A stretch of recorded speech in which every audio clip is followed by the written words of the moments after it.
Hi welcome to our channel. ప్రస్తుతం మనతో పాటు దాము బాలాజీ గారు సీనియర్ జర్నలిస్ట్, వారితో ఒకసారి మాట్లాడదాం. నమస్కారం సార్. నమస్తే.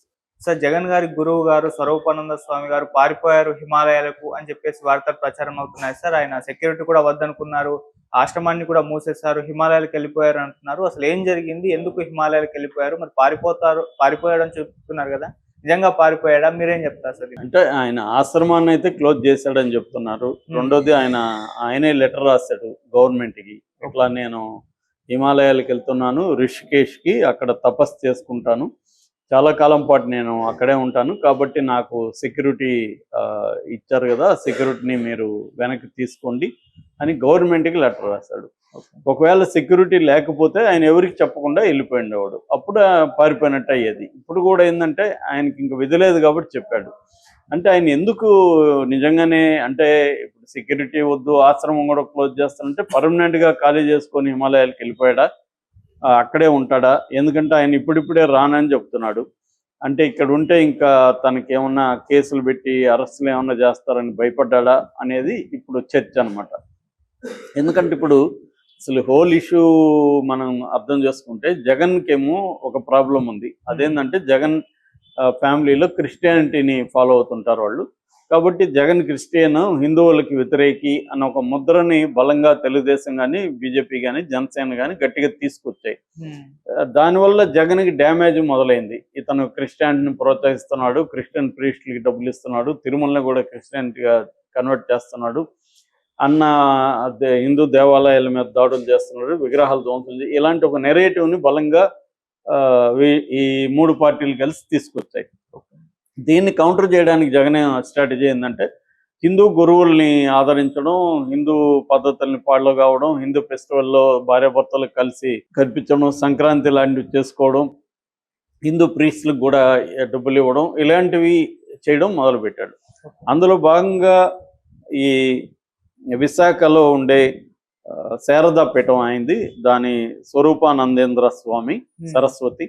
సో ఆ స్వరూపానంద స్వామితో ఈయన స్నేహం చేయడం మొదలుపెట్టాడు. స్వరూపానంద స్వామి కూడా మామూలు కొంతమంది స్వాములకి ఏంటంటే, మామూలుగా స్వాములు అంటేనే సర్వసంగ పరిత్యాగులు, అన్నిటినీ అంటే ఈ లౌకిక జీవితాన్ని కంప్లీట్గా పరిత్యజించి ధార్మిక దీంట్లో ఉండి ధార్మిక కార్యక్రమాల కోసం చేసేవాళ్ళు.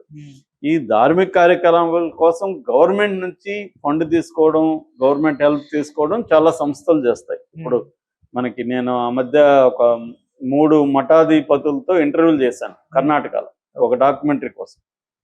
అప్పుడు సుత్తూరు మట్టు, తర్వాత పెజావర్ స్వామి, ఇలాంటి వాళ్ళు ఉన్నారు. వాళ్ళతో కలిసాను నేను.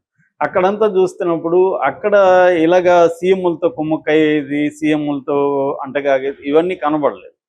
వాళ్ళు ఏంటంటే అక్కడ ఎడ్యుకేషన్ ఒక 200-300 ఇన్స్టిట్యూట్స్కి వాళ్ళు ఎడ్యుకేషన్ ఇస్తున్నారు పెట్టి పూర్ పీపుల్కి. అట్లాగే కొంతమంది హెల్త్ వేరే పెద్ద హాస్పిటల్తో వీళ్ళు టైఅప్ అయ్యి హెల్త్ సెక్టర్లో పూర్కి ఇస్తున్నారు. అంటే ఎడ్యుకేషన్ అండ్ హెల్త్ ఈ 2 రంగాల్లో ప్రధానంగా ఇస్తున్నారు. అక్కడ ఆ మట్లో నేను పోయిన చోటంతా కూడా భోజనాలు కూడా చేశాను. చాలా హైజీనిక్గా, చాలా హైటెక్గా, శుభ్రంగా ఉంది. సో అట్లాంటి ఒక సామాజిక కార్యక్రమాలు అక్కడ చేస్తున్నారు. వాళ్ళకి ఫండ్స్ గవర్నమెంట్ ఇస్తుంది, అవన్నీ జరుగుతాయి.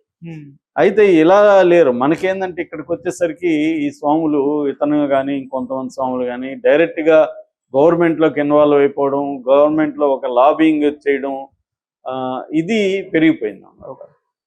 ఇది మనకు కనబడుతుంది. సో ఈయన కూడా ఏం చేశాడు, జగన్ని ఆదరించడం, ఇటు కేసీఆర్ ఇక్కడ ఈ ఇద్దరు సీఎంలతో ఉండడం, వీళ్ళకి సంబంధించి యజ్ఞయాగాదులు చేయడం. నిజానికి పర్సనల్ వాళ్ళకి యజ్ఞయాగాదులు చేయాల్సిన అవసరం లేదు, సమాజం కోసం వీళ్ళు చేస్తే అది వేరే విషయం. కానీ వీళ్ళు అలా చేయడం, దాంతో వీళ్ళు ఏం చేసేది, వాళ్ళకి కావాల్సినవన్నీ ఇవ్వడం, అడిగినంత ల్యాండ్ ఇవ్వడం, సెక్యూరిటీ ఇచ్చేయడం, ఇలాగా ఏదో వీళ్ళ సొత్తులాగా, జగన్ వాళ్ళ పర్సనల్ సొత్తులాగా, అది గవర్నమెంట్కి సంబంధించింది కదా. సో అలాగా జరిగిందనమాట. ఇప్పుడు ఏంది, తను కొత్త వలస దగ్గర 15 ఎకరాలు జగన్ అక్కడ ల్యాండ్ ఇచ్చాడు. అక్కడ ఎకరా మార్కెట్ రేటు 15 కోట్లు అని చెప్తున్నారు. సో 225 కోట్ల విలువ చేసే ల్యాండ్ అప్పనంగా ఇతనికి ఇచ్చాడు. దాన్ని పబ్లిక్గా ఎక్కడైనా వాడితే జనాలకి చాలా ఉపయోగం ఉంటుంది. దాన్ని ఇతనికి అప్పగించాడు. అట్లాగే తిరుమలలో కూడా, తిరుమలలో మామూలుగా వెరీ డిఫికల్ట్, ప్రైవేట్ వాళ్ళు వెళ్ళి ఇచ్చేయడం, అట్లాంటి చోట కూడా ఈయనకి భూమి ఇచ్చేశాడు. అక్కడ వాళ్ళ నిర్మాణాలు కూడా స్టార్ట్ చేశారు. సో ఇలాగా ఒక దుర్వినియోగం జరిగినట్టుగా క్లియర్ గా తెలుస్తుంది. దాని తర్వాత ఆయనకి Z security why category, Z కాదు వై కేటగిరీ సెక్యూరిటీ కూడా జగన్ ఇచ్చాడు. దాంతో ఇతను ఎప్పుడైతే క్లియర్ గా జగన్ వైపు నిలబడ్డాడో ఆటోమేటిక్ గా తెలుగుదేశానికి, బీజేపీకి, జనసేనకి యాంటీ అయ్యాడు. ఇక్కడ స్వాములకు కూడా ఏదో ఒక రాజకీయ పార్టీతో అంటకాగడం అనేది కనబడింది. దాంతో వీళ్ళేం చేశారు, రాగానే అతని మీద చర్య తీసుకునేదానికి సిద్ధమైపోయింది. అందుకని ఆయన తెలివిగా ఏం చేశాడు, చంద్రబాబు గెలవగానే చంద్రబాబుని పొగుడుతూ మాట్లాడాడు. చంద్రబాబు పరిపాలనా అధ్యక్షుడు అవన్నీ మాట్లాడడం మొదలుపెట్టాడు. కానీ అదేమి పనిచేయలే. ఎందుకంటే గతంలో ఆయనకి ఎంత బ్యాడ్ నేమ్ ఉంది, వీళ్ళకి యాంటీగా ఆయన ప్రవర్తించే తీరు ఇదంతా వీళ్ళు సహించలేదు. దాంతో ఏంటంటే ఒకటి ఈ 15 ఎకరాలు వెనక తీసుకున్నారు. 2 సెక్యూరిటీని వై నుంచి ఎక్స్కి తగ్గించేశారు. ఎక్స్ అంటే 1+1 ఉంటారు. మూడవది తిరుమలలో ఉన్న దీనికంతా కూడా దాన్ని మళ్ళీ లాక్కోవడానికి, ఆ బిల్డింగ్ని ఆపడానికి ఒక ఎక్స్పర్ట్ కమిటీ కూడా చంద్రబాబు ప్రభుత్వం వేసింది. అది ఎందుకంటే వీళ్ళు లీగల్గా వెళ్ళాలి, రేపొద్దున అతను ఏమైనా కోర్టుకు వెళ్తే ఎలాగా అనే దగ్గర జాగ్రత్తగా వెళ్తుంది చంద్రబాబు ప్రభుత్వం తిరుమలలో కూడా.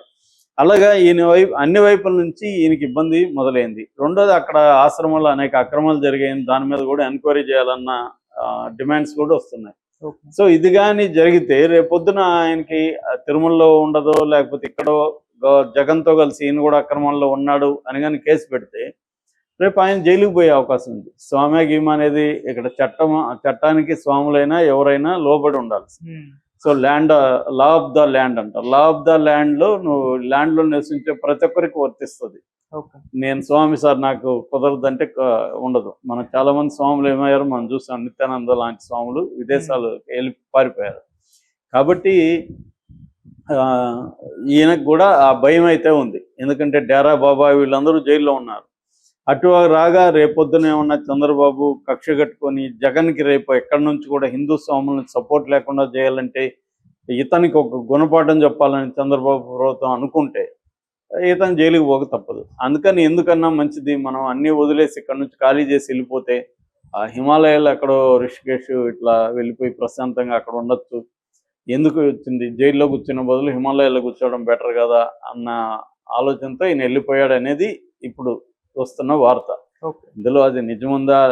మామూలుగానే చాలా మంది ఏం చేస్తారంటే ఈ స్వాములు కొన్ని సీజన్లలో కేదార్నాథ్ కావచ్చు, బద్రీనాథ్ కావచ్చు, ఇట్లాంటి వాటికి వెళ్తుంటారు. మేము కూడా పెజావర్ అనే స్వామిని కర్ణాటకలో ఇంటర్వ్యూ చేయాలంటే ఆయన తమిళనాడులో ఉన్నాడని చెప్పారు. తమిళనాడుకి వెళ్ళి చెన్నైకి వెళ్ళి ఆయన్ని చేసాం. ఎందుకంటే ఆయన 3 నెలలు అక్కడే ఉంటారు.